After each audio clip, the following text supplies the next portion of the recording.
Hello everybody, and first of all, very happy to invite our Dean of Faculty, Professor Karen Axelsson, to give us some initial words of welcome. Thank you. Hello everybody. As I'm sure that you know, the Faculty of Arts and Sciences is a very broad faculty, and we have research both within social sciences and humanities. And as I see it, one thing that our researchers has in common is addressing societal challenges and issues that are important for people in society and doing it together. I think this doing things together is very, very, very topical for our faculty. And in that sense, this Tema T Exchange event is a very good example of this, as I see it.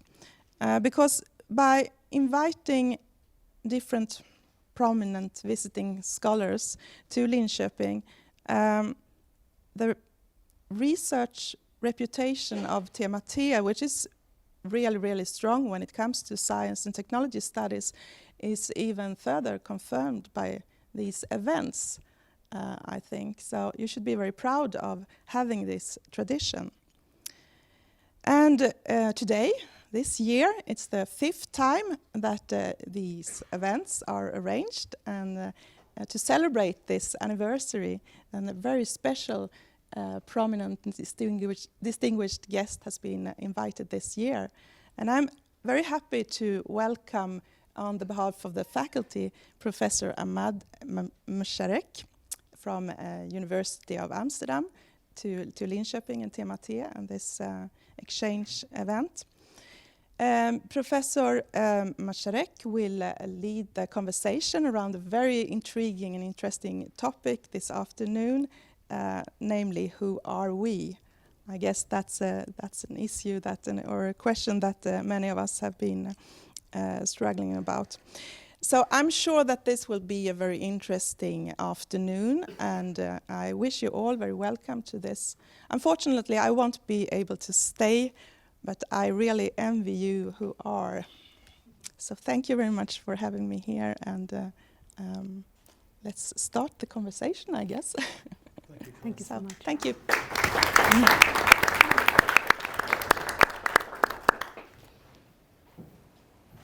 Can you hear me okay with this? Okay. Welcome again. It's great everyone's come to this. This is very exciting. And how this works is I shall give a few words of introduction to the topic, and then we ask Professor M'Charek to open the discussion with giving us just a very brief number of slides. We don't normally allow our prominent, eminent visitor to do such a thing, but as a special exception on this occasion, we invite her to begin the discussion that way. Then we will turn to our interlocutors. They are Dr. Jenny Gleisner, Dr. Elsa Vogel, Dr. Freddy Gamez, who will all present their questions to our guest around the topic that we're discussing today. And after that round, then it will be time for open discussion, and there'll be questions from the floor, or you may be allowed to interject during the initial proceedings if our panel judge it to be a good idea. So, what we're dealing with today, as Karen just alluded, issues of identity and belonging are the long-standing topic of considerable public concern.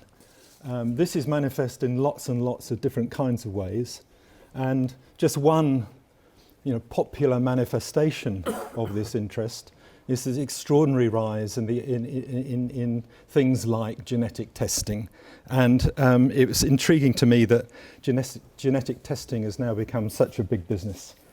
MyHeritage DNA Kit, one of many, many companies that sells DNA profiling, claims to have more than 107 million users of its product, and it's in a very competitive marketplace. For the mere sum of 600 Swedish crowns, you can discover your lost relatives, you can uncover your ethnic origins, you can assess risks of common health conditions.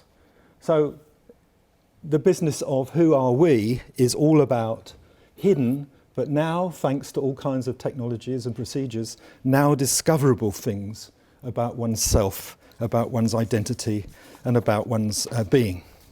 And these concerns, I think, come into considerable, in particular focus in the light of widespread mass immigration, widespread mass migration, which we've been experiencing in many countries worldwide over the previous years. In recent years, Sweden proportionally exercised one of the most generous immigration policies in Europe. And out of all European countries, Swedes are least concerned that one's place of birth should determine national identity. This is something I'm the proud beneficiary of myself.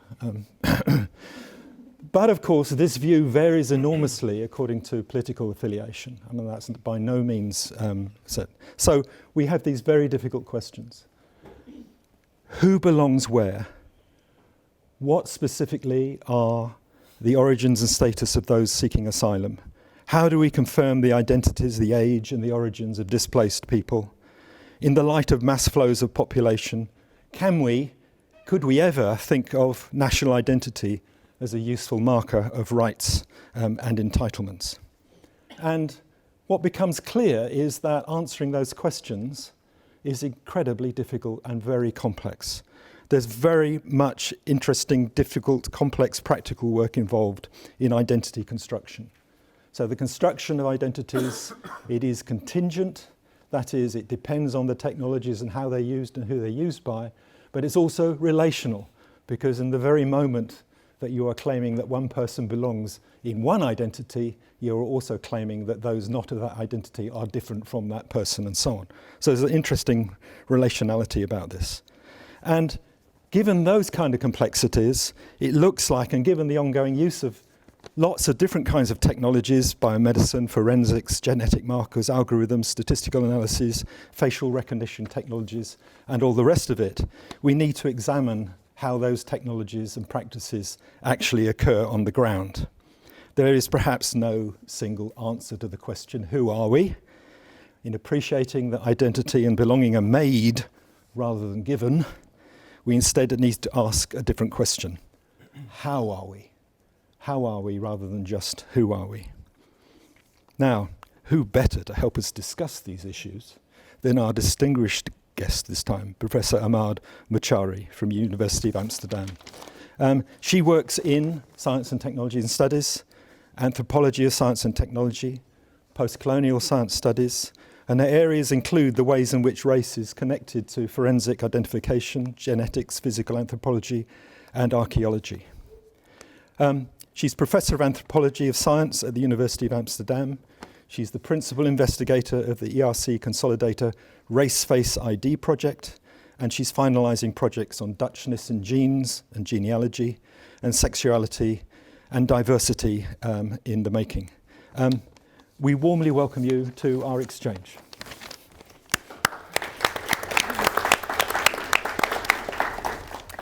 Thank you so much, Steve, and here for organizing this. I feel truly honored to be here and also to discuss these indeed very important and urgent and ever-growing sort of problems and conflicts here with all of you. Now, I was asked to give a brief introduction. It is not going to be so much an introduction to the theme of who or how are we, but just to give you some background information. So for those who don't know where I come from, to situate this work a little bit.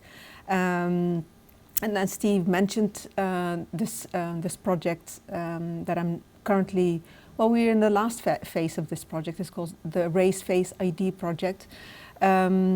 It came out, I've been doing very, well, in following on Steve and Bruno Latour's work, laboratory studies.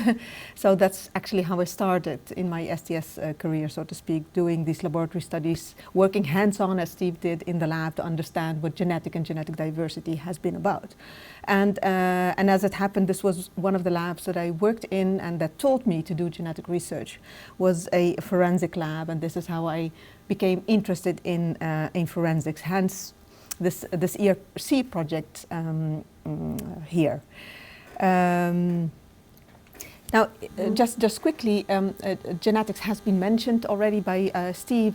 There has been lots of work going already in genetics in the end of the 80s, beginning of the 90s, one could say. With the end of the Cold War, we changed our interest from military business to life sciences. Actually, there was a major change in terms of large-scale projects, and the Human Genome Project, the first mapping of the whole of our genetic material happened, and the map of our genes has been presented in 2000 in the White House. So to indicate how important that was, and it was really celebrated as a commonality in the genes. So in the genes there is no identity, or there is one identity. We are all human beings, one family. And so here Clinton says, well, proudly, we are 99.9% the same. And obviously the kind of industry that emerged out of that is focusing on this 0.1% of differences that are also there in DNA, right? And so a whole industry developed in medical field, but also in recreational genomics, that this is called, this kind of ancestry testing. Who am I? Where do I come from? When did my grandparents migrate to this place, or what have you? Archaeology, we do history nowadays also with genetics, not just by looking at bones or looking into archives, but also with DNA. And also forensic genetics has become a big thing. DNA became the champion technologies in crime fighting and crime solving. And that is what this race-face idea became about. I need to skip because I thought I had a bit more time, but just quickly, because of this DNA business, and so commonality in the genes, but then we are very much interested in differences. Many of my colleagues, and I think I did that myself as well, we thought, so okay, we are sort of trivializing the differences that are important for genetics, and race, because of interest in difference. Might it be that we start to do race again? And this was a question mark, and many have argued, like, yes, race seems to be irrelevant, but actually it is being molecularized. It is at the level of the molecule that these differences are still happening and are occurring. So we had this moment of, yes, okay, now we know what it is about. It is a molecularization of race, and we claim that we are not interested in appearances. But I think with the project that we are working on, the Race-Face ID project, one could see that there is a renewed interest in the phenotype, in our appearances. Our appearances are really, really important and an interesting problem for geneticists in general, both in the medical practice, because many diseases show also on the body, of course, obviously, but also in forensics. I think I forgot to say one thing at the beginning. This is the very first slide, because I thought it will come back later, is that in this project, let me just go back. We don't have to be that formal, right? Yeah. So we look actually at 3 different technologies of face making, of giving a face to an unknown person, a suspect or a victim. So there's DNA.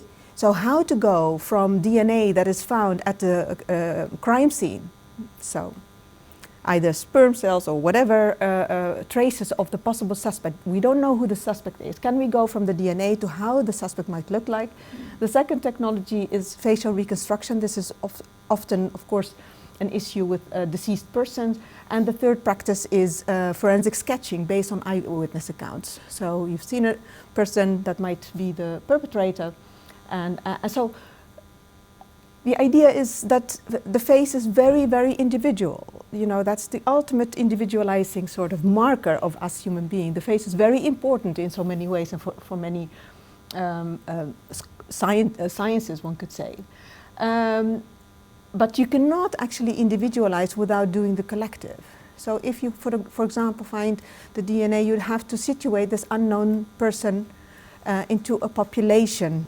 So where in the world, for example, and then in a population of man that have maybe dark hair, population of man that have dark hair and blue eyes. And slowly but surely by making use of these population categories, you move your way towards an individual.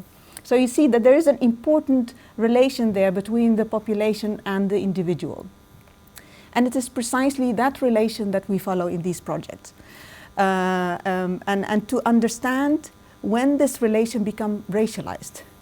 Because these sciences are often about statistical approaches, not necessarily race is not upfront there are no definitions about race, but it comes in sometimes unspoken of, but it is there embedded in these practices, and this is what we want to trace actually. How is race relevant in these practices? When does it become a thing that could help solve a crime? We will probably talk about it later in more length. Let me see. So it is then through that project that that we see that the phenotype is really important. And what you see here is a product of a commercial company in the United States that is promising way too much, a portrait of the unknown perpetrator. But it makes clear actually that providing such an image of an unknown person, all that we know, so you can see here, is the sex of the person, skin color, eye color, hair, freckles, or yes or not, and ancestry. So ancestry is geographical descent of that person. And that all, these markers together then lead to this portrait of the person. You can understand that this is very stereotypical what is happening here. And the two most important markers here is the sex of the perpetrator or the suspect and ancestry, namely West African descent. And this gives enough clues, so to speak, for this company to start figuring out the width of the nose, hairdo, protrusion of the lips, or what have you, right? So there's lots of inference there. Many companies involved in doing that. So whereas actually the idea is that this technology will help us to provide an individual identity of the unknown person, in fact it produces a collective. It produces a suspect population that the police could look into. Usually it would say, for example, male, Northwest European descent, and maybe a certain age. And this is how it directs the attention of the police. Given that, and also the interest in phenotypes, I came to call these faces tentacular faces. So the fact that we are presented with such a profile draws us in as a public. It feeds on us because it needs us to sort of figure out, think with the police, because we are implied in these technologies, right? We are invited to help the police out. These are public technologies. They are not just meant for the case file, so to speak. So we are drawn in to think along with the police, to think with these faces. And these faces do more. They also help us to compare and contrast, right? Could this be him? No, this face does not look too Moroccan. This is a better Moroccan face. You see what I mean? And we are implied in this process of doing differences and similarities. And it also, if you see the face, the one that I just showed you, knowing that it is a double murder and a rape case, it also evokes certain feelings with us, right? So it's a very affective sort of technology that we are dealing with because of the nature of the context that in which it is used. Okay, now I'm gonna, we are then interested in what race is. If there is no definition, how is race, how does it get done? These identities, they're not given, they are evoked or they come about in certain practices. There are technologies involved in that. There are discourses, of course, involved in that. There are translation work that happens when you follow cases from the laboratory to the courtroom, within the media, etc., etc. I'm going to take you to now to something completely different, because there's something problematic about race as well. Especially in Europe, where we do not tend to talk about race. We are all post-racial. We know our history. We know the Second World War. We know the history of eugenics. We don't want to get involved in that anymore, so race does not exist. And what do you do as a social scientist when you address race head-on? I mean, are we also involved in producing it, in co-producing it, just by naming it? Because differences come in so many versions here in continental Europe.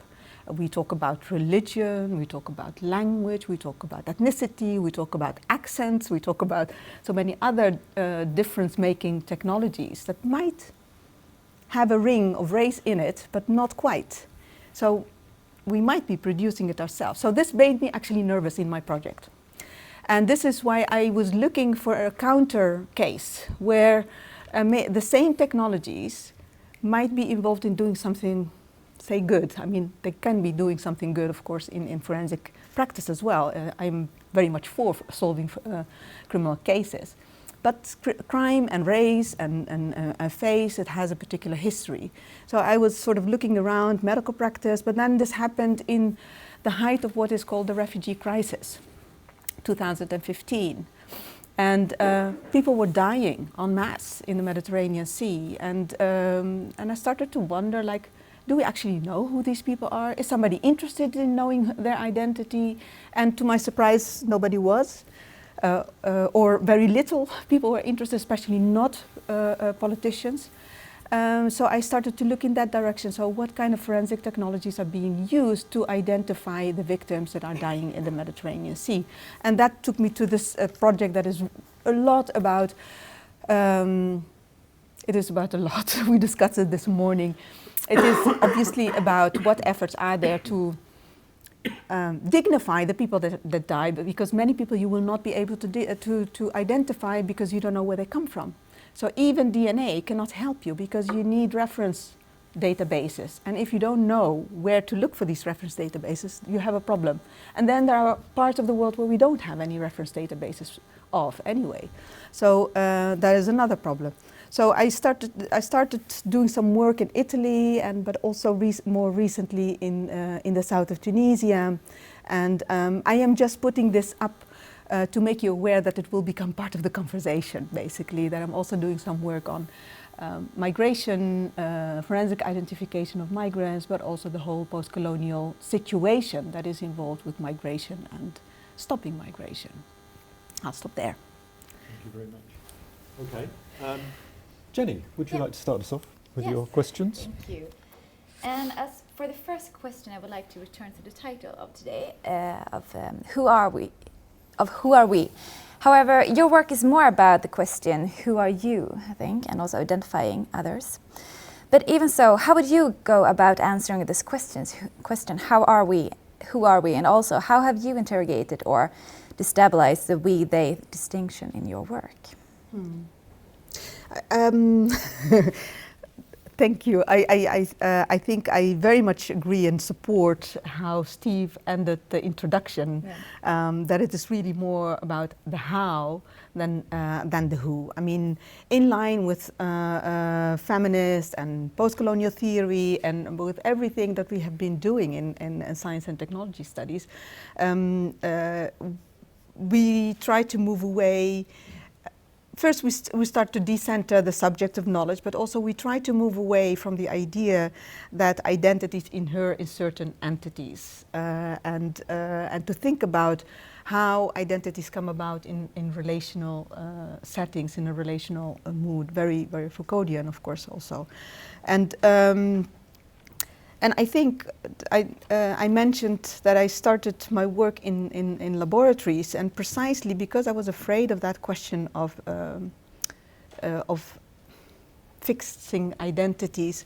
So my laboratory studies in a different life came about because of, I mentioned the Human Genome Project, but there was a smaller project that was called the Human Genome Diversity Project, which came out of a group of population geneticists that saw the innovation in technologies and what genetics can do. You know, we had the so-called PCR technology, which allowed you to work with smaller bits of DNA and to get results out of that, which is was radical and revolutionary. there was also the moment where, yeah, you cannot imagine, but we had the World Wide Web and email and all these new technologies and the possibilities of having DNA databases, so to store large amounts of data. This really changed the field of genetics. And so it made space for this project, the Human Genome Diversity Project, which was interested in the questions, where do we come from as human beings? And how do we relate? And what populations are older, which are the younger populations? This population genetic research into our deepest identity, so to speak, genetic identity. And what they did, they thought, well, Europe and the West, that's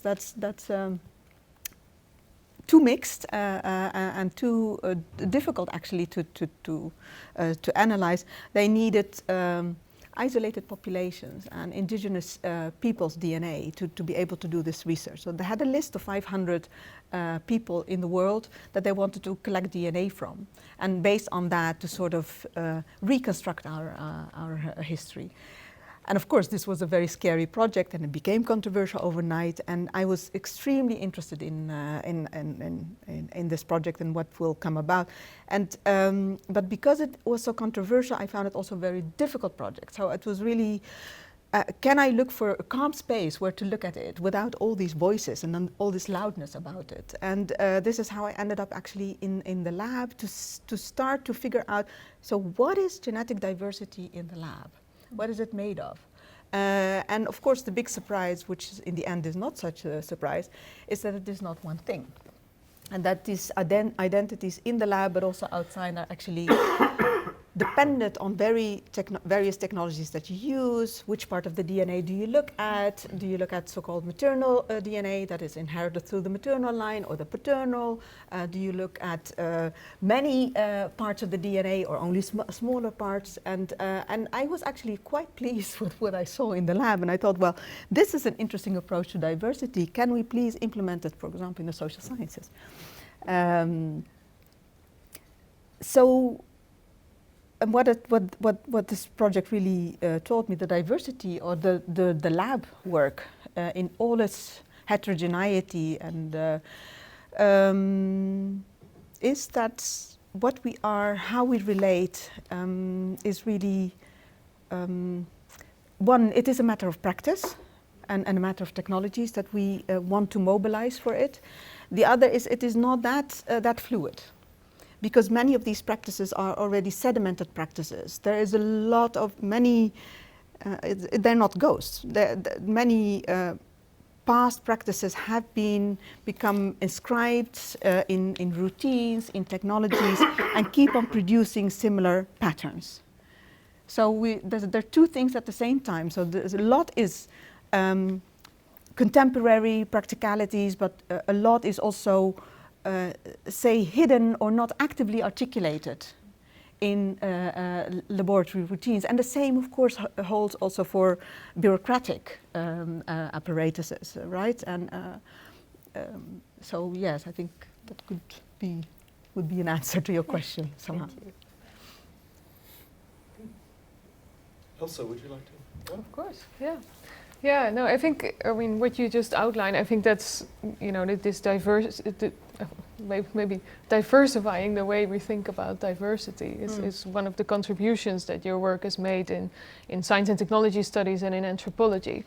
But my question is, one of the things that we've been thinking about at Tema T is questions of impact, the way that our work does not just speak to our colleagues in our disciplines, but also speaks back to our informants, makes interventions in society as a whole, and to think about what that does also in light of increasing pressures to show that our work is relevant, that we make an impact, and so on.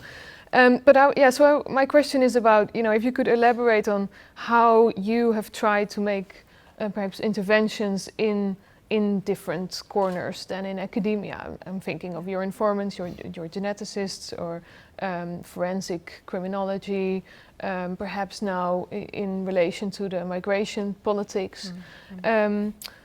yeah, what have been, how have you engaged with these different audiences? What have been your experience with engaging with these different groups and sets of practices?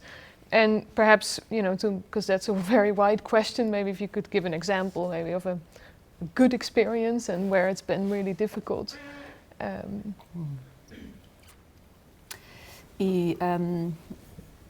So where to start? So first of all, impact, when it comes to really intervening or changing practices or contributing to change, I think that comes really slowly. So I feel that after all these years, and we were talking from so the 90s until now, that somehow things are moving a little bit. So it takes time.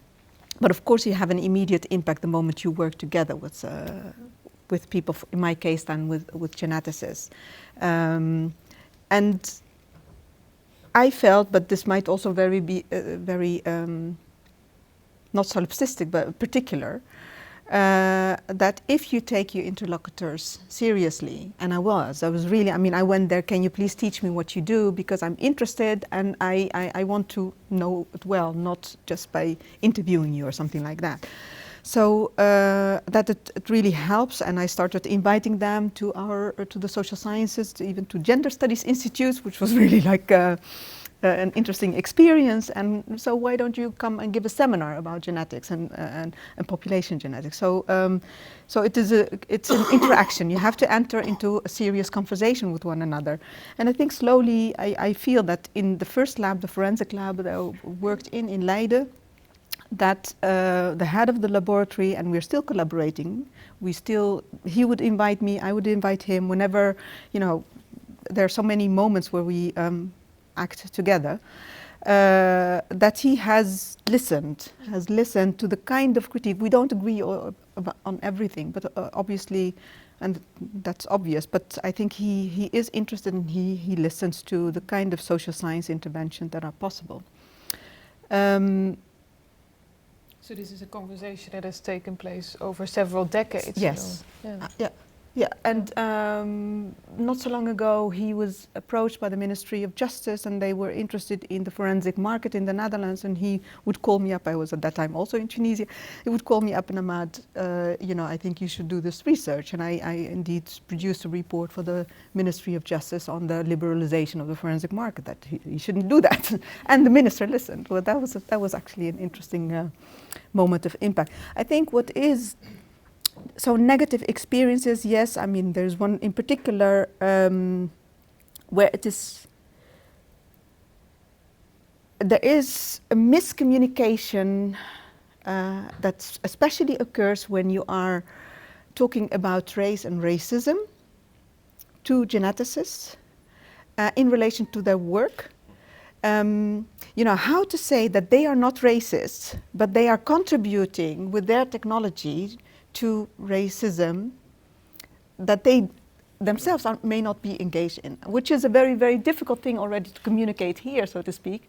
And this is really, I mean, as we are also very, you know, we are with our heart and soul also involved in our work.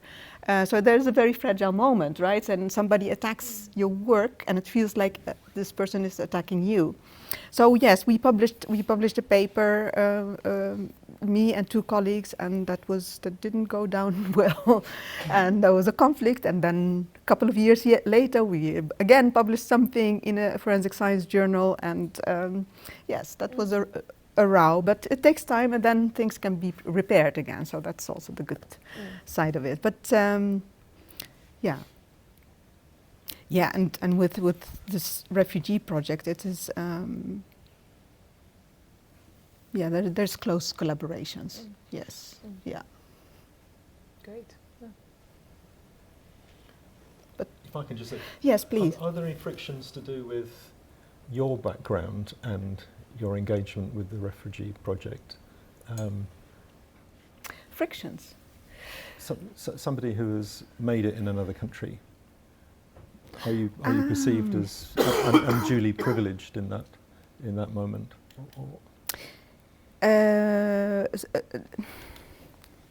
I mean, with the migration, I published a very sloppy chapter. I thought it was a sloppy chapter, and it was really quick and dirty. My very first chapter on this issue, and I received an email from the ICMP, which is the International Committee for Missing Persons, which is based in The Hague, and it came out of the Srebrenica massacre, right? So, identifying the 8,000, a bit less than 8,000 men that were buried there.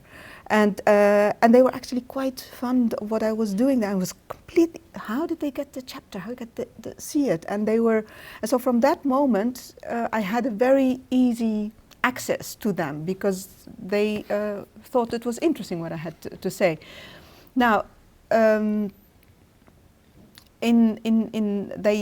don't think they are interested in my background that much. I mean, where I come from, where I'm raised. But something is interesting happening in Tunisia because where I come from that country. I migrated to the Netherlands a long time ago, and I would go back as a daughter of a migrant or as a family member of certain people, but now I am coming back as somebody who is doing research there. So that has changed the relation considerably, yes. Yeah. Thank you. Freddie, did you want to? Yes, thank you. There is this, this is about impact as well, or the effects of your research, but specifically in academic contexts. And let me be a bit more clear about this. There is this traditional notion of borders as these lines, usually geographic, that they protect nations, modern values, or human rights, state projects, etc. And our perception, at least our understanding of your work so far, suggests that you are challenging this traditional notion of border. So how do you think it has challenged your work, this traditional notion of border, but also what are the implications for those of us who try to work between STS and migration border studies? If you could share with us a bit of your reflections on it. I mean, I think what we are seeing with the so-called refugee crisis is in itself challenging these ideas of borders.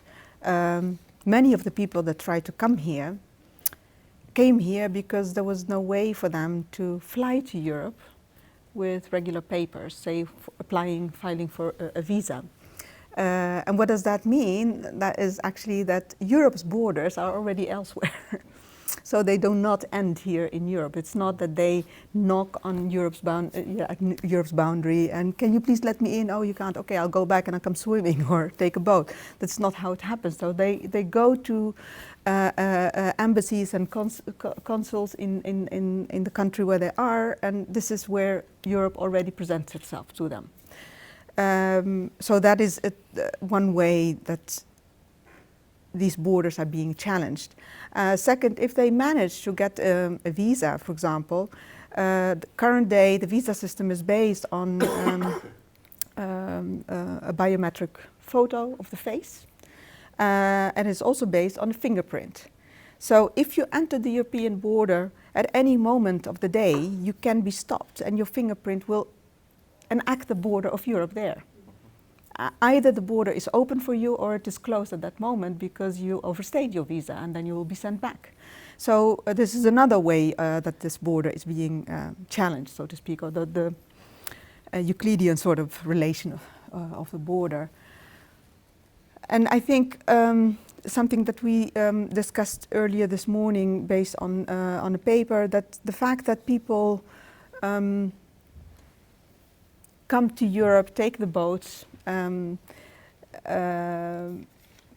as illicit migrants, as it is called, the kind of preparing the work is already enacting the borders of Europe. So where precisely can your preparation work take you, or will it stop at a certain moment? So I think there are so many empirical places and empirical moments where these borders of Europe are enacted or enact themselves on. And in that sense, it is important to see this border not just as a mean, there's lots of technologies involved in borders as well, as we know. The whole surveillance industry cannot be underestimated nowadays. And at the other side is that borders are formal state legal things.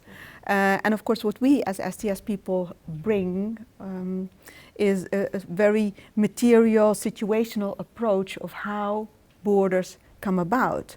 When borders become these obstacles for people, for what people do they become obstacles, or will they be opened immediately in cases of brain drain, for example, from certain countries. I mean, we have all sorts of interesting visa regulations for people that are interesting for Europe as well.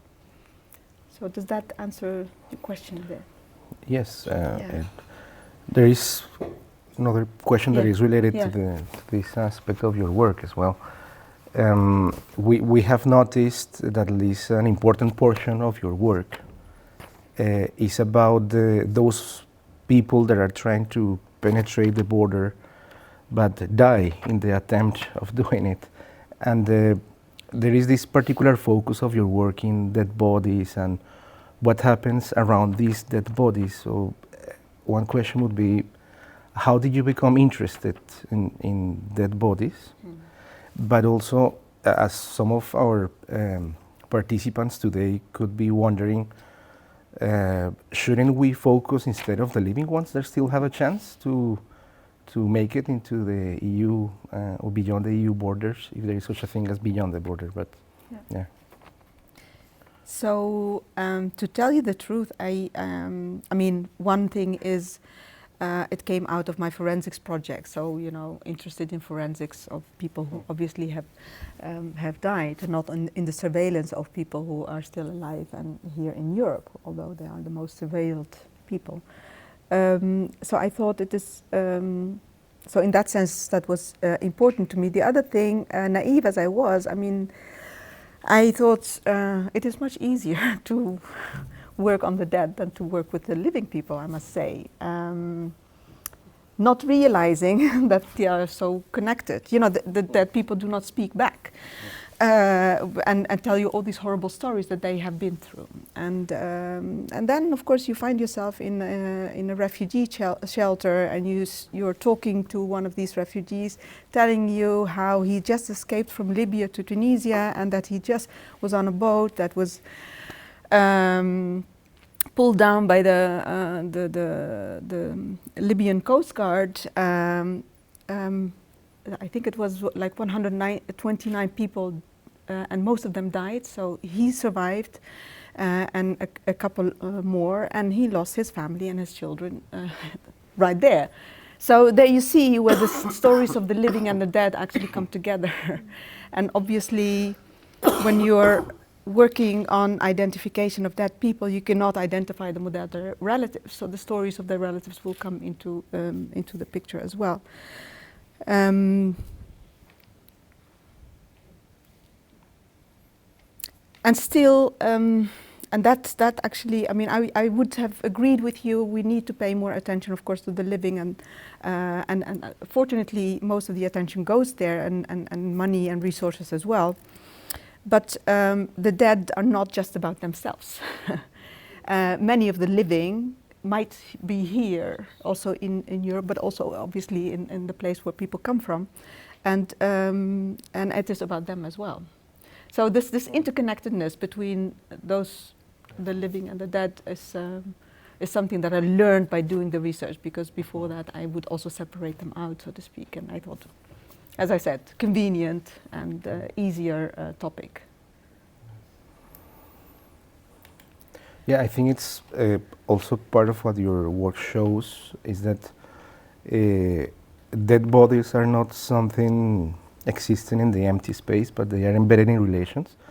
And that means that dead bodies still do things in their families, also in the borders, and that's something that you have shown very intensely in your work, and yeah, it's very inspiring in many ways.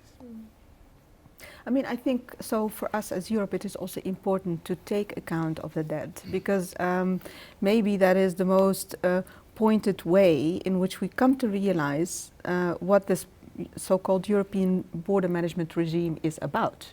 And if, despite all the billions that we are investing in Europe's border, people still come and still risk dying, what does that mean? What does that say about the people that come, but also what does that say about our policy? Maybe we should change policy.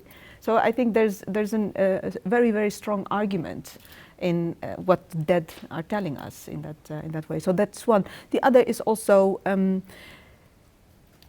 how not to lose our humanness, right? Because it is many people disappear either in the desert or in the deep in the ocean, and it is precisely by attending to those bodies that wash ashore, so in Europe or other places, attending to who they are and trying to keep in mind that this is a person with a history, this is a person with a future, a potential future, that can sort of undo this almost self-evident. Of course we have to protect our boundaries. We cannot let all the millions in. I mean, this is becoming a very, very common argument, and this is not just your right-wing populists that say this, but many. So do you think that we should open the borders as the borders?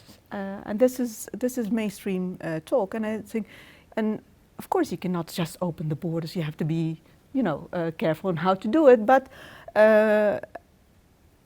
maybe if we start with the dead, maybe we can come to into a different conversation. Maybe we can do it otherwise. So your initial intuition that the dead don't talk back. Yes, actually. it's completely wrong. Yeah. Crap. Yeah. Yeah. Yeah. Thank you. Very good. Yeah. Jenny. Thank you. In the beginning, Steve used Sweden as an example, and I would like to do that again. Because Sweden is said to be post-racial, and just as you said when you gave the introduction, race has been, as a concept or a word, has been absent for quite some time. Meanwhile, we see all these other words of ethnicity, of ethnic groups, of origin, country of birth, immigrant background, migrants, newly arrived, new Swedes, and words like that. Or also talk about different religious groups. And I wonder if you could elaborate a bit about what you think about such qualifications of race in a post-racial society. There's so much that can be said about this, and maybe also need to be said about it. I think we in the era that we are living in, so xenophobia. What I just mentioned about this, how we do our borders and how we think about Europe, even if it is under attack itself, it is so important to keep close attention to these categories. So where they happen, how they come to matter, which categories become part of bureaucratic classifications, become more or less rigid. But still these categories are not by themselves race, but they become race the moment that the category of, say, ethnicity or even religion becomes an explanatory category for those people. And it's not just that they have this religion, but because they have this religion, they tend to be such and such, and they tend to behave so and so, and they tend to procreate in such a way. You see, then it becomes, say, biology, culture, religion, and so many different things at the same time. And I think that kind of close analysis, even if it is painstaking and not your quick answer to things, is important to be doing. And I think it is safe to say that we are becoming more and more a racist society as Europe. That is really what has happened to us as a kind of effect of neoliberalism, xenophobic cultures. Politicians that are there but not really wanted to take responsibilities, especially not when it comes to difficult issues. So there's a mixture of things that are going on in society that really contribute to heightened or severe racism in society. At the same time, I tend to think about race and the use of the word race and the category race. I mean, I address it in the research, or we address it in the research, as because of this something that was supposed to be dead in Europe and was not relevant. So there is this difficult situation. We need to address how does it get done, and at the same time not make race into a normal category or a normal label to go by. Which is a very hard now, because I can see an influence that comes from with an anti-racism that is also strengthened by what is going on in places such as the United States, but it's also normalizing the label of race. And sometimes, and specifically in this xenophobic moment that we are going through, I kind of think, well, a taboo on race as a word is not so bad, actually. You know, the kind of race taboo that we had after the Second World War, we don't talk about race, we don't do race. It has done lots of bad things, I would say, this taboo, but at the same time, the use of race in a normalized sort of way is contributing to a fixation of difference. And so I think we have to be very careful with the word, with using the word. And so we are in this difficult situation on, we need to interrogate it, we need to put racism on the agenda, and at the same time we have problems with the word, or we should have problems with the word. And yeah, I don't know what you make of that. Yeah, well, I think your work with it as an absent presence is very interesting. Yeah. Yeah. Thank you. Elsa? Yeah, no, I think, my question kind of nicely follows up on your suggestion that maybe we should do away with race as a category, or maybe reinstate a taboo on race. Because I think some of what you lay out here now shows, I think one of the most important sort of contributions that your work has made in our thinking about race is to provide an alternative to this sort of deadlock of thinking of race as the one hand as something that sort of embodies, that's a sort of biological fact, versus a social construction, something that we sort of add on as a society to particular ways of looking or being. And I think your, in your famous paper, Beyond Fact or Fiction, you show us an alternative, namely race as a material semiotic entity that's enacted in situated practices.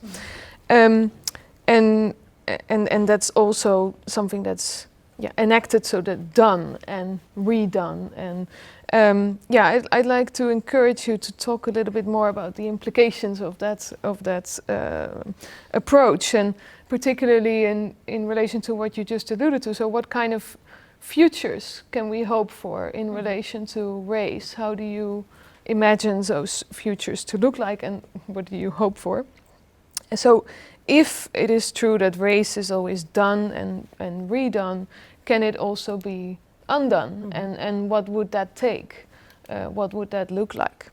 And I guess a sort of related or more concrete way of asking that question is, you have shown us in your work, you've analyzed how technologies, how race sort of pops up in everyday technologies, and a number of which you've described now.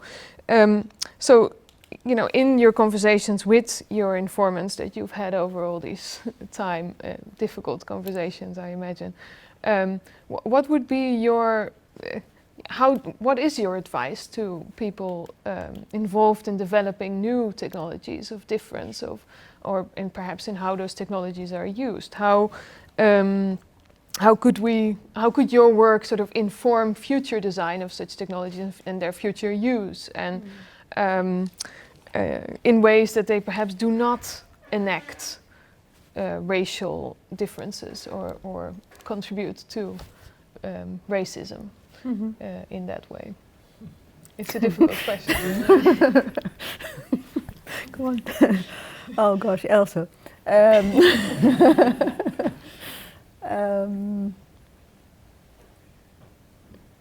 I mean, this is of course about how not to take our categories too seriously, right? Because we need categories in science. We have to classify our populations. We have to classify the markers that we're using as we do in life, so to speak. So how not to overstretch the meaning of these categories or the relevance of these categories, and that is of course, a very difficult thing to establish, because I mean, many practices are based on routines, on recurrent practices. You have to do and redo things, and then they gain a life of their own. If we're talking about bureaucratic categorization that the state does, you cannot design these things for 1 year. You have to do this for a longer period, if not only to compare. I mean, basically, the very general solution or advice is really to keep our classifications more fluid and to keep diversifying them. But that is really not an answer to your question, because there's still lots of complications. Now,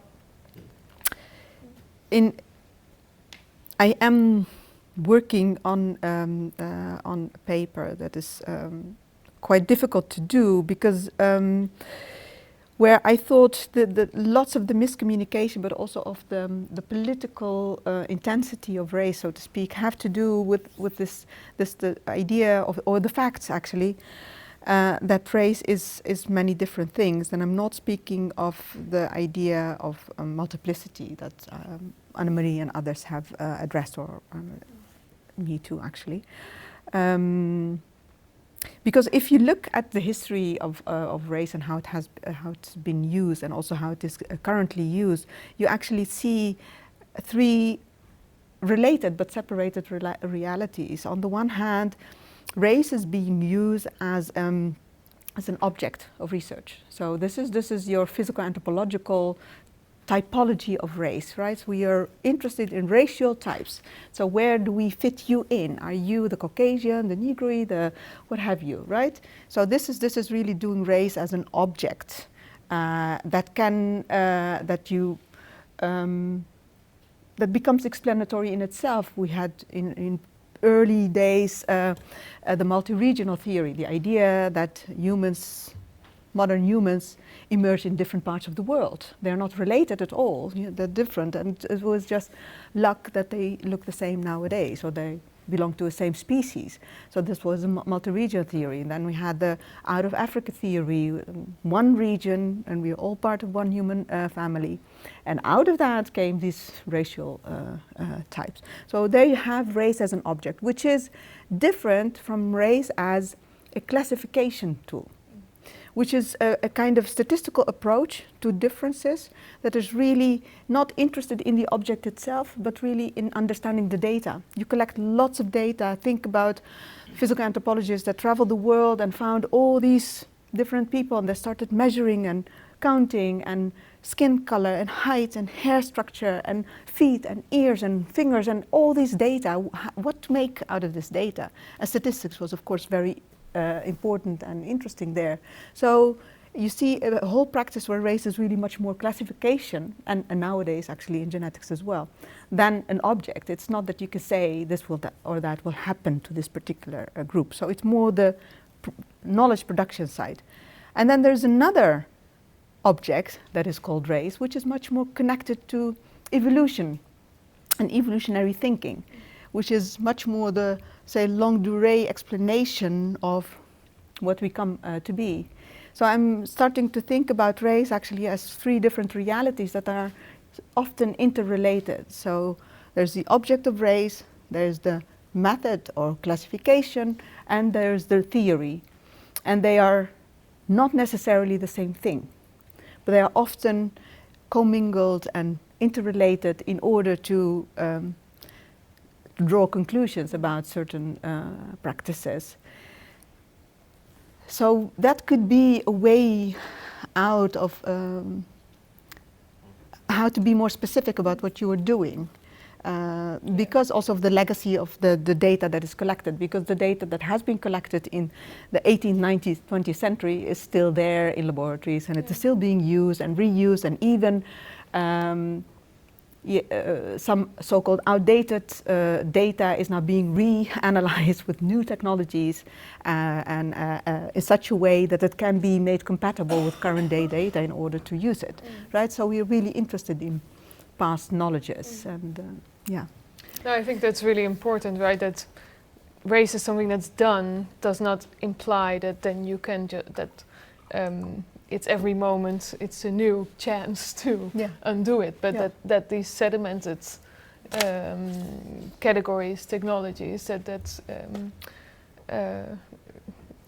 they don't just go away overnight. Exactly. So I guess you would agree with me that in my own answer to the question that this is a trouble that is here to stay for quite a while, and I guess that one of what you do is stay with that, to quote Haraway, and keep with those nitty-gritty details of where the stakes are. Yeah, where it happens. Yeah.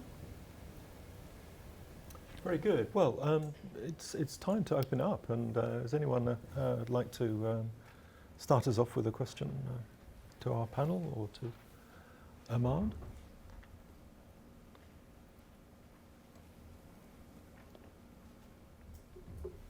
Yes. Shall we introduce ourselves when we put the question briefly? Thanks for your inspiring talk. Microphone. Steve, behind you. Oh, I'm sorry. Yeah. Oh, you can put thanks. Too much technology. Hi, I'm Francesco. I'm a postdoc in Tema T. Thanks for your very inspiring talk, and thanks for joining us. My question takes from your work on the forensic practice of identifying dead migrants as a way of articulating, but also of doing citizenship that stretches and crosses the boundaries of this very singular relation between the state and the individual, but actually becomes a way of performing membership into a community, and that emerges from these practices of care that are both, as you say, social and material.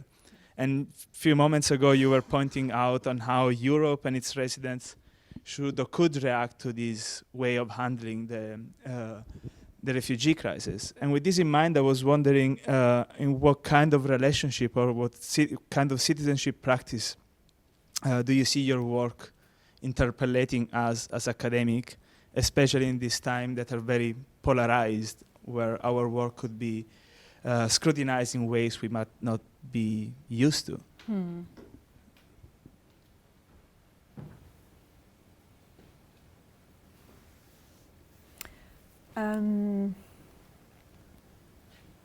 Well, funnily enough, I think really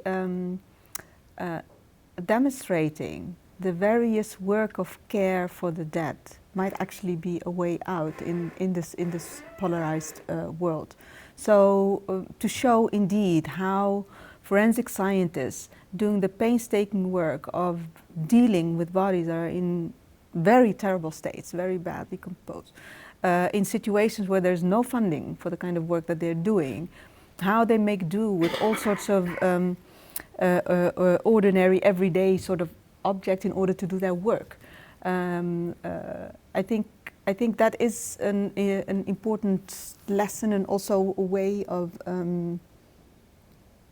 addressing, of course not everybody, I mean, but addressing and making rephrasing the problem, or and the same holds, I guess, also for all these. I mean, while I'm wanting to say it, I'm already critiquing it, because I know also how polarized the works of so many NGOs has become, right, and denounced politically from mainstream politics. But at the same time, I find that the work that many fishermen are doing, many volunteers that are burying people, even if the state is absent. I think making that visible and showing how people are doing it despite the lack of attention and the lack of support might be a way into it. Maybe I am too naive, but I feel that something could be done there. But this is also to say that I don't have a clear-cut answer on how to do it, because I think we are in a very terrible situation.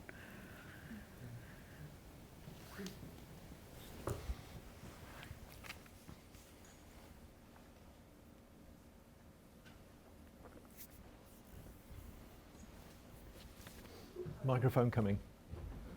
Oh, I don't think I need it. It's for the What? webcasting. Oh, okay. Sorry about that. Then I need it. I guess I had so many questions because it was really interesting to hear what you've been working on over the last bunch of years.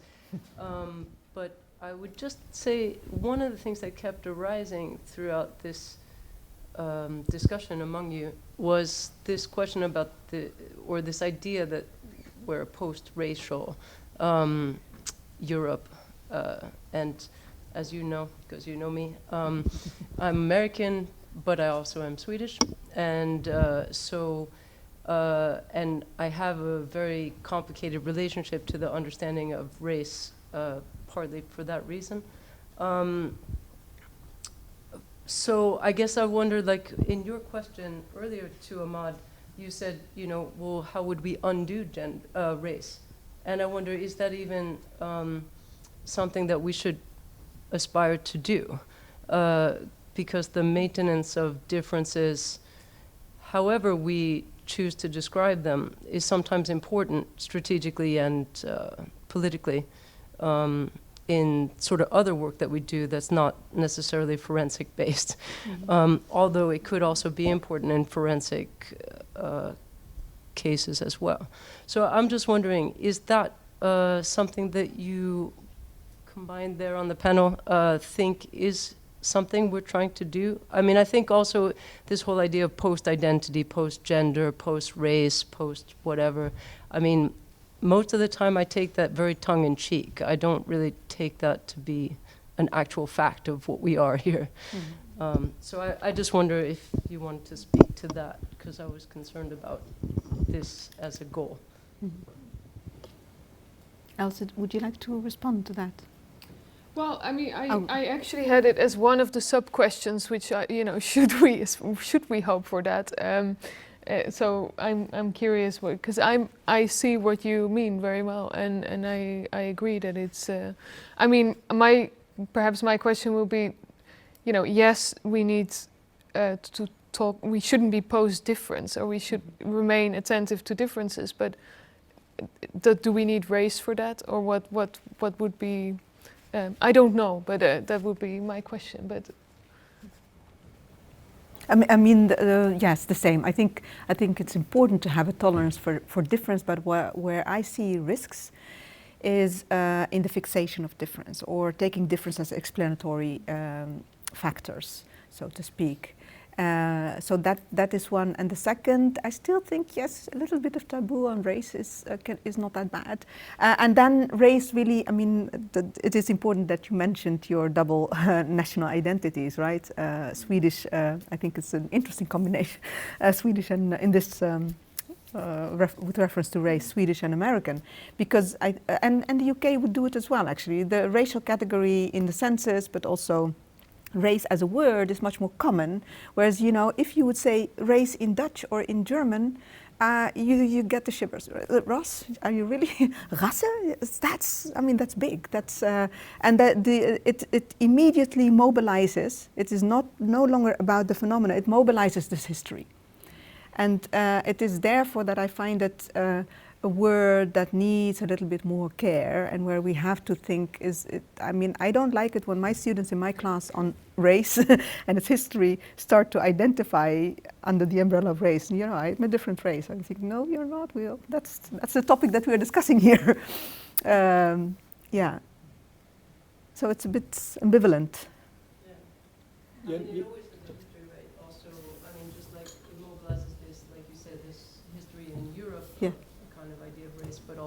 States, Yes. it's another history. Sure, Not of course. not so different, Yeah. really, in a way. Yeah. But, Yeah. But yeah, I mean, and so I would just wonder who it privileges when we erase those discussions. No, we should not. And I'm afraid that if we erase them and we don't talk about it, like you say, then, or we consider ourselves post-race, then we don't identify the legacies of those histories. Yeah. The question addressed to the panel. Yele, did you want to come in on this one? Well, From I the thi- Swedish perspective, From the maybe. Swedish, yeah, because I'm the Swedish one. No, you're not. Yeah, In here at the panel, panel. Yeah, because race in the Swedish context also gives you the shivers. It's very uncomfortable, but that doesn't mean that we should stop talking about differences. And but I really like your what you said before about categories and not making them too fixed, which also applies to when we talk about gender and gender diversity and things like that. So yeah, it should not be ignored. But at the same time, having a sensitivity to how these differences are fixed and have Yeah. real effects. Yeah, yeah. But I it's think difficult. also we should not underestimate the sort of work that we've done as feminists, to sort of destabilize the gendered categories, right? So we acknowledge gendered categories, at the same time there's so much more that comes to the table, and so there's lots of work and effort and resources that has gone into that. We did not do this for race. And so if you take it to be kind of equivalent, so we talk about gender, so we should talk about race as well, I think, well, maybe be a bit more careful there, because we did not have this lengthy discussions, and so you might, yeah. In Europe. In Europe, yes. Freddie, did you want to pitch in as a panel member? You're allowed to, even though you're standing there. Also thinking with this question that there is another layer to this discussion, and it has to do with policies. At least in Sweden, as a non-Swedish, what I have experienced is that the recurrent language of policies and institutional regulations is that there are no race problems at all. I mean, we are post-racial in Sweden, and it's a big, huge elephant in the room. Maybe I'm sorry that I bring it, but I think I have the right because I'm not Swedish, so I can speak a bit more freely about it. But so I was also thinking with this question, if this kind of research that we are doing and some others are doing could contribute to unveil this kind of not taboo, but this kind of social belief that there is no such a thing as a race problem at work or in every day or in policies, and how it would look like this kind of language addressed to policymakers, to institutions, and that was kind of my thought about it. Yeah. Yep.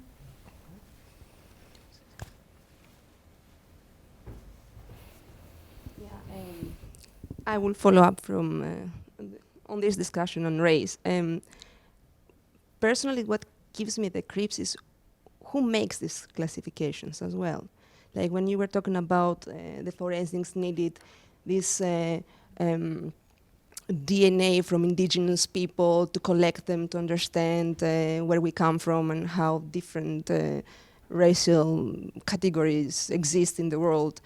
So for me, it's who holds also these technologies, and for which reason they create these classifications. So if we think in a little bit more post-colonial way, because in the case of forensics, in the so-called, as you say, refugee crisis, where they try to keep up this humanness and dignify the dead bodies, then I applaud the work of the forensics and of the fishermen and everyone. But when you talk about these forensics from big institutions and big companies from North Atlantic countries classifying people around the world, then it's when I start feeling like that is my problem. Like, who does classify and why, and who is affected by these classifications? I think. I mean, that is of course a very, very important question and observation. I mean, the only thing that can give us kind of a comfort is there is no a general overall approach. So there is not a singular primary mover that directs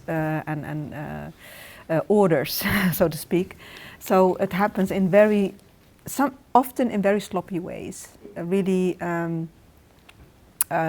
So let's start with the British DNA database. That is the classifications and who enters the database in which ethnic categories is really based on the officer who takes the swab. He or she determines, oh, you look Arab, you look, I don't know, Caribbean, and you look European, and they don't even take the time to ask the question. And I think that this is an important way of doing it, because if Steve would come along, he would also classify these people in similar ways. There's the ordinary way of ordering people in society. So that's a very interesting. I think they've changed the policy by now, that they also ask for self-determination. But so that is but one example. But of course, if you end up in the pharma industry and the medical research, then it becomes very important actually how you classify your population. For the reason of doing good, you want to understand the bodies, the differences that can be found in bodies, and understanding diseases and how to design medication. And then these categories travel to other places where they are being used for totally different purposes, right? So we cannot rule these categories. It's really very, very problematic, and this is what I also earlier meant with the problem is of the categories becoming too rigid and self-explanatory and lumping groups together. It is okay to say classify or to categorize in Europe people, say in the Netherlands, Moroccans versus Dutch when you're interested in diabetes. But you cannot transport this classification to France, because the Moroccans in the Netherlands come from different regions of Morocco, and also usually lower educated. Whereas the Moroccans in France, it's a former colony of France. So many higher educated, went to France as well. And what do we know about diabetes is that it is also a lifestyle problem, that it has to do with education, with food intake and all that. So it doesn't add up. You see the same objective classification, and you transport it, and then it doesn't work. You have to think of something else. So this is just one example of how categories stop doing the work that they're assumed to do if you don't think about them carefully, because it's not just nationality, but it's also class and other differences that might be relevant.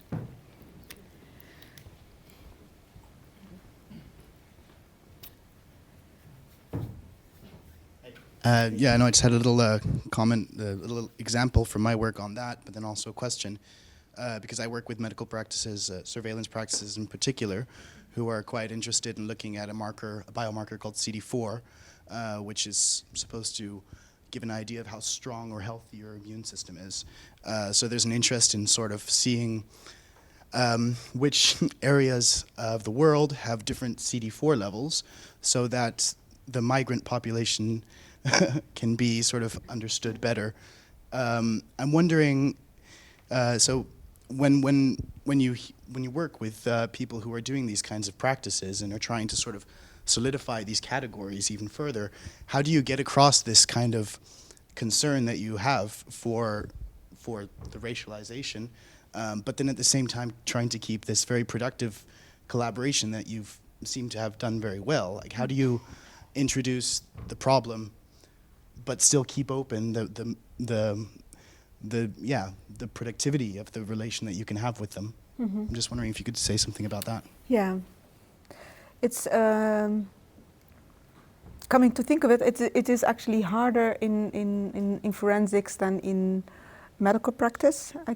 One could say, because of the routine of the forensic practices. So it's many things are really very repetitive and have to be standardized and routinized. And so if it would be about a specific case that needs to be solved, where these technologies of inferring who the suspect is would be used, as it has been used in the Netherlands several times. There was a case where in a small town, and there was a suspicion of the person coming from Turkey, and so we had quite a bit of conversations about that. So how do you know? Because the DNA says, you know, Mediterranean, near East Asia, Asian region. So how do you determine the Turkishness of the possible suspect? And then a whole lengthy conversation would occur. But that's very specific, a very specific situation. Most of the time I feel that, of course we can talk about the issue of race and about how in the long chain of forensic DNA things happen, translations get done, and how to keep a sharp eye on that. But in medical practice there is really an interest actually in the rigidity of categories, and because you want to make your patient better, or you want to care better for your patients. And currently with one of my PhD students doing work on sickle cell anemia and the care for sickle cell anemia, we are having a very, very productive conversation and collaboration, although they really know, and I know them also for quite some time. I mean, I've been working earlier with them. So they know where I stand, that I have problems with using the racial categories, that I have problems with also again the introduction of racial thinking from the United States and the long history of fighting racism based on sickle cell anemia. Sickle cell anemia is actually the first genetically determined disease which causes the red blood cells that needs to be nice round to transport the oxygen through our bodies. It causes them to sickle, to become like the moon, so to speak. And then they don't transport oxygen well because they're smaller, but also they start to clot together and cause terrible crisis in the body, pains. And this is a chronic disease, you know, you get this from early on. Because it's genetic determined. So in that context where racism, stigma plays a role, we have a very, very productive conversation about that. So yeah, it depends with whom you work together.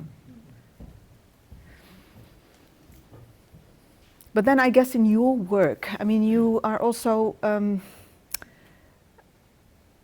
this is a field with huge actors, you know, it is global, it is, and I guess that there's also lots of, the machinery is very, very strong and rigid, so it must be very, very difficult to address these issues in your particular field. Could we introduce ourselves? We kind of lost that protocol a little while ago, so would you be so kind as... My name is Anna Sparman. I'm a professor at Child Studies here at Tema. And thank you for a very interesting discussion. And I want to get back to these questions about who gains from what's going on. And I want to go back to this because the introduction was that today we can check our genetics and then we can find out who we are and we become this distributed self. But I wonder, my question is, who is actually gaining from this word that I now think is very difficult, molecularization? Who is actually gaining from this now? So I wonder if you could elaborate a little bit on that, because the distributed self we already have. We have it through other theories, and yes, it has kind of worked itself into psychology and other areas, but where is this going to move, and from where is it moving? Yes, thank you. I mean, I think it's a very important and relevant question. I mean, I am myself also baffled by the fact that indeed these commercial companies are having a huge interest, right? And so many people that are really very easily sending their swap and wanting to know. For some, it is really like a whim, you know, why not do this test? And but for others it is more serious. So there's, as you know, genealogical research is very popular, and it used to be old male, retired, doing that, trying to figure out where the family comes from and how it relates. Nowadays it's very popular across the board, very young people also engaging in that. So many people are interested in combining ancestry, information about their ancestry and genealogy, and adding on that to DNA research. But then there's also other groups, and obviously the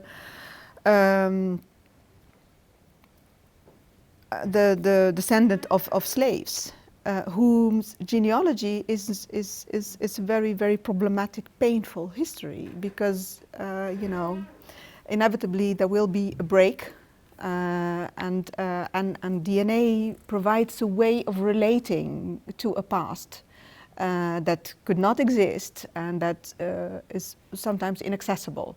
So that there's another category that can gain from that. But ultimately, it is, of course, commercial companies. And if there is nowadays one gold mine, it is this data, this DNA data. And who's going to get his or her hands on it? So it is now, I mean, these companies are flourishing, and everybody's getting involved, from Google to everybody. They all want to have a hand on this biological material, biological information there. So we will hear much more about that. But can I just ask a follow-up question? Do you mean that at the moment this is actually an individual issue? It's more something for the individual than for anything else? How do you? I mean that this molecularization, yes. Is it something that is at the moment mostly interested for then one companies and for individuals? No, because not just. It is more complicated. I don't know if I have a concise answer to that. But for example, the genealogical databases are becoming now interesting for forensics. You might have heard the Golden State murder case, where the police simply made use of the database that was actually meant for typically men who are having their Y chromosome, the male sex chromosome there in the DNA database. And it has been used for crime solving, which is the state, obviously, that is using this. So not necessarily so. Thank you. Yeah. It's interesting that, just to make a link back, and Karen at the beginning had talked about how this tradition of Tema T Exchanges began 4 years ago. You're the fifth, I think, invited guest.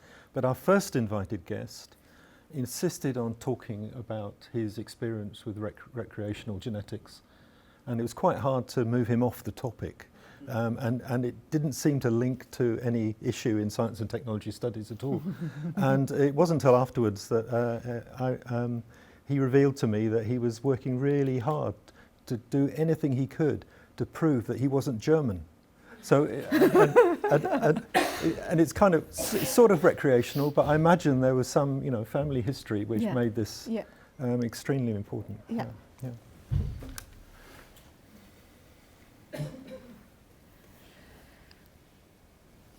Yes. Thank you so much, both for the conversation today, but also for the work that you've done, that we've had a chance to read. This is more of... Oh, sorry. My name is Erica. I'm a professor over at the Department of Gender Studies. And I was wondering if I could ask you, because we've talked a bit about Europe and the border between Europe and the rest, but I think it's kind of interesting that we see right now, even within Europe, the production of identities related to nation states that are then being conflated with what we maybe don't want to call race, but we could maybe call race, depending on how we decide. And I'm thinking maybe Scotland, I'm thinking maybe Catalonia. And I was wondering if you have any reflections on sort of the material semiotic production of those identities, or even the way that those identities are being related to physicalities in the production of them as they become more succinct as nation states, if they will be.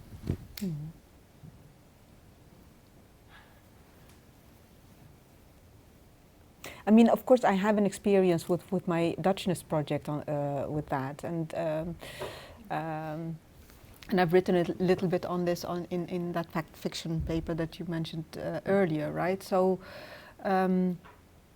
I find it interesting how history is connected to DNA, biological material, but also place, right? So this idea, in the Netherlands we have this, we got rid of them supposedly, autochthonous and autochthonous, allochthonous and autochthonous populations. So autochthonous are born from the soil, and allochthonous are from elsewhere. It's true. And so it is really about this, the soil, the Dutch soil, the place that is important, where you find the skeletons and to then go from the skeleton to the DNA and to link, and as only archaeologists can do actually, to invent a story that fits well. And to, based on that, this also to produce then a reconstructed face, a human being. And I find those movements really very, very interesting, to the point that I realized in one case that I was looking at, and this was the case of Marcus van Eindhoven, a young boy from the Middle Ages. He was found at an excavation in front of a church, and his grave was near the altar, so there was supposed that he was from higher up family, important family.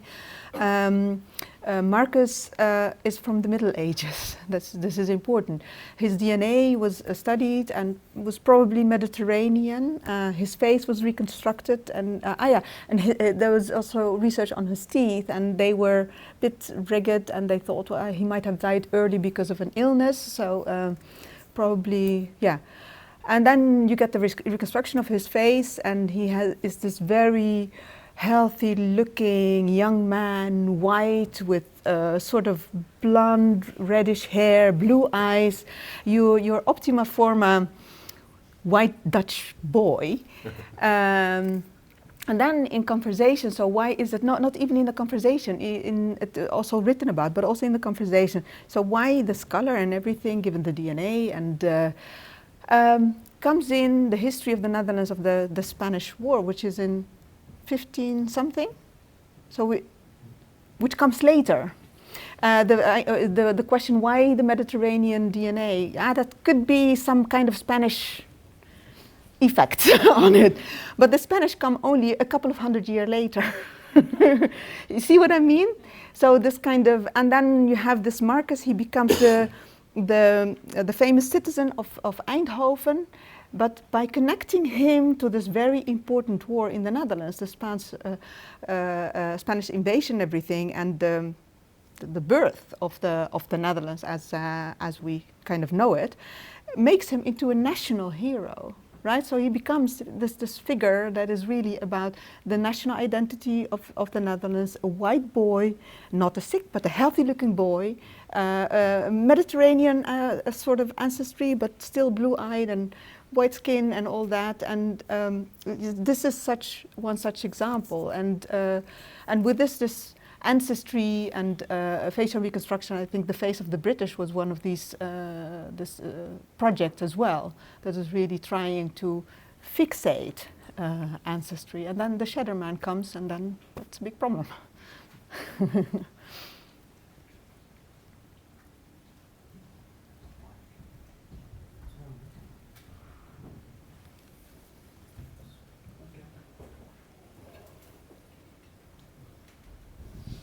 Thanks. I'd like to take up sort of a... Who are you, Mark? Oh!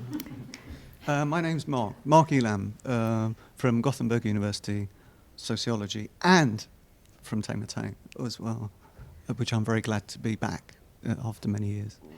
Yeah, I'd like to think about a kind of recurrent theme in science and technology studies, which, again, I see running through your work, and this is a concern with practices of witnessing. Yeah, that I mean, this goes back to the very beginning of laboratory studies and the modest witness of Shapin and Schaffer, and the practices of virtual witnessing and how important they were to the growth of modern science.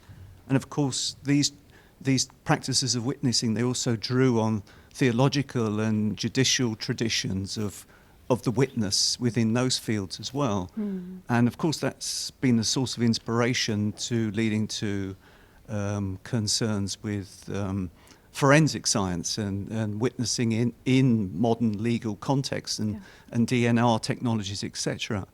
But then I think I see this concern with witnessing very much present in your own work of, for example, dead bodies at the border, yeah? That you are the one that want to make these bodies present, and you see in a way like the forensic scientists as being the equivalent of Chapin's invisible technicians who don't gain public attention, who work for free, sort of thing. So and you want to bring that, make that present, that absence present, and so I don't know if, and so that's, and it seems to be for you something that is beyond a sort of a scientific practice. Or it's beyond, so it's also the role of your sort of as an engaged social scientist to bring this absence to our attention, to a broader audience. And also I've seen some of your social media work as well. So are you know, is it virtual witnessing you're attempting to? Virtual witness. The virtual is, what does that mean in this context? Is that at a distance and through mediated? Yes, people through at a distance who weren't eyewitnesses. There are very few eyewitnesses to the ship when it sunk. Yeah. So it's only through be able to the people who died to make them able to communicate. I think it was very telling in one of the articles you describe how the people that they were frozen at the moment of death and they'd been clinging to each other, and then in forensic work you couldn't identify apart the bodies, and I mean that's pretty that's I think a work of engaged scholarship to make that sort of present to a broader audience. Yeah. Or maybe I think no, thank you. It's I find that an interesting way of bringing various sort of concerns and problems together, and as you know, I kind of like that to do that, to complicate it, or no, to make things relate, because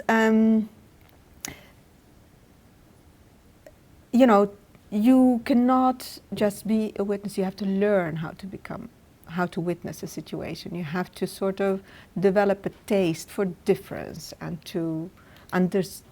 So it's something that requires education is not the right word. It requires learning and tasting and chewing on things, and I think this is so. Let me start to take it away from where you started your question. I sometimes worry, not sometimes, quite often actually worry about the level of public debates that we have. I often worry about the level of the media that we have, because they are not really helping ordinary citizens to grasp complexity, to learn to see complexities, to learn to see differences. So there's this easy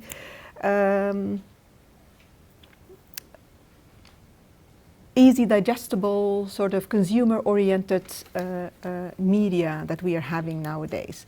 So in order to witness as a citizen, you actually need to have the opportunity to learn, to have a feel for differences. And this is, of course, what we see in science as well. You cannot just become a witness of anything that is going on in your scientific practice unless you go through this long procedures of learning, experimenting, talking, conversing about issues. And then there is the legal aspect of witnessing, specifically in forensics, but also in medical practice, that not just anybody can become an expert witness. You have to develop certain skills, and which are yet different from a scientific sort of witnessing situation where you have to merit different disciplines. So you know about science, but you also about the law in order to translate your knowledge in a legal practice. Or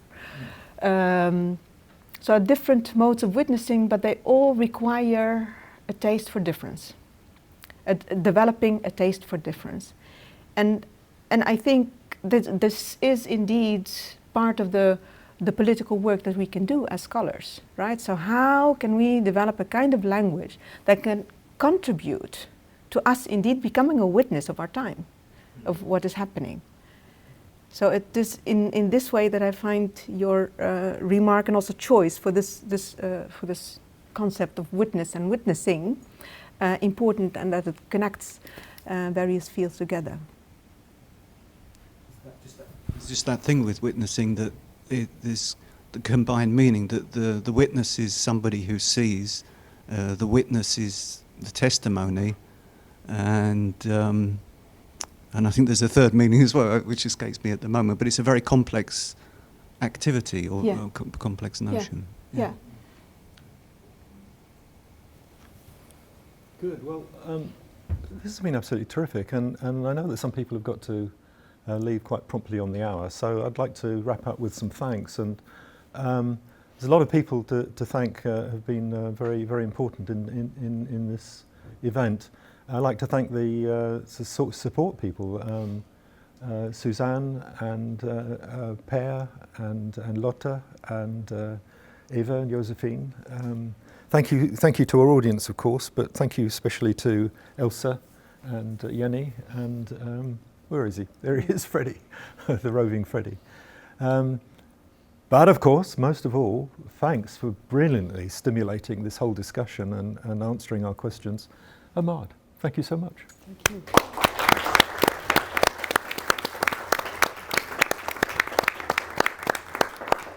We've made up our minds. We're going to do new.